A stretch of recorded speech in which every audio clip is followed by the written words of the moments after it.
Қазақтың кең даласында түрлі тарихи оқиға өткен, алайда оның бәрі жағымды емес. Соның ішінде ұлы қасірет Семей полигоны. Әлем бойынша жаппай ядролық қарулану 1945 жылы басталған еді. Ал 1947 жылы тамызда КСРО Министрлер Кеңесінің шешімімен нөмірі 2 оқу полигоны деп аталатын атом полигонын құру туралы қаулы қабылданды. Ол үшін жан-жағы шағын таулармен қоршалған және халық аз шоғырланған Семейден батысқа қарай 140 километр жер таңдалып алынды. Полигон жұмысын Курчатов басқарды.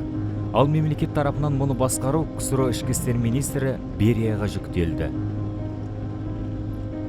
Осылайша бұл қасірет 40 жылға созылды. Семей ядролық полигонындағы сынақтардың жалпы саны 456 ядролық және термоядролық жарылысты құрады.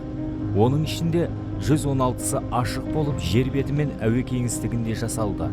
Жалпы қуаты 1945 жылы Хиросимаға тасталған атом бомбасынан 2,5 мың есе көп болды. Салдары айтпаса да белгілі. Жақын маңдағы ауыл тұрғындарын едәуір зардап шектірді.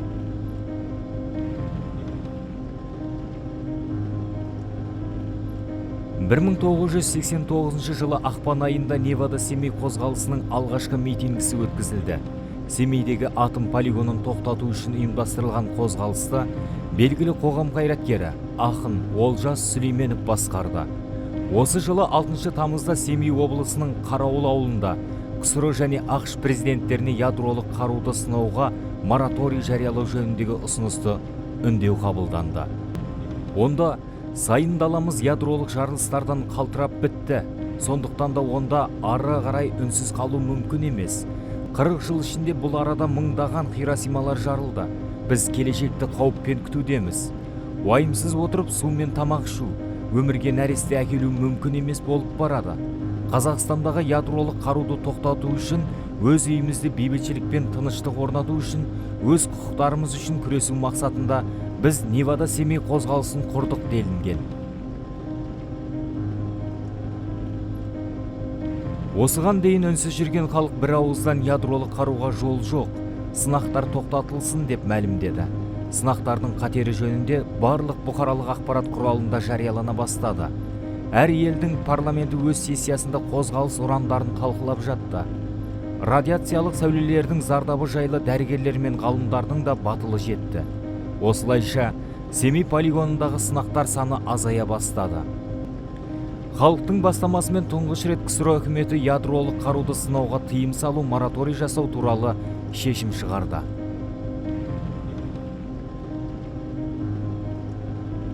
Қазақстан Республикасының егемендігі туралы декларацияда ел аумағы ядросыз аймақ деп жарияланды. Осылайша қайтпас жігер көрсеткен қазақ халқы өз мақсатына жетті. Ең үлкен полигон жабылып, атом қаруынан бас тарту бойынша әрекеттер жасала бастады. Қазақстан Біріккен ұлттар ұйымы бас ассамблеясының бірінші комитетіне 2009 жылдың 30 қазанында 29 тамызды бүкіл әлемдік ядролық қарудан бас тарту күні деп жариялауды ұсынып, күнтізбеге енгізілген еді. Бұл Қазақстан Республикасының тұңғыш президенті Нұрсұлтан Әбішұлы Назарбаевтың 1991 жылғы 29 тамыздағы әлемдегі ең ірі Семей ядролық полигонын жабу туралы жарлығымен тікелей байланысты. Қасіретті жылдар артта қалса да жер бетінде жазылмас жараның тыртығындай ізі қалды. Талай жан зардабын көрді. Бейбітшілікті аңсаған халық енді үреймен емес, шаттықта ғұмыр кешсін.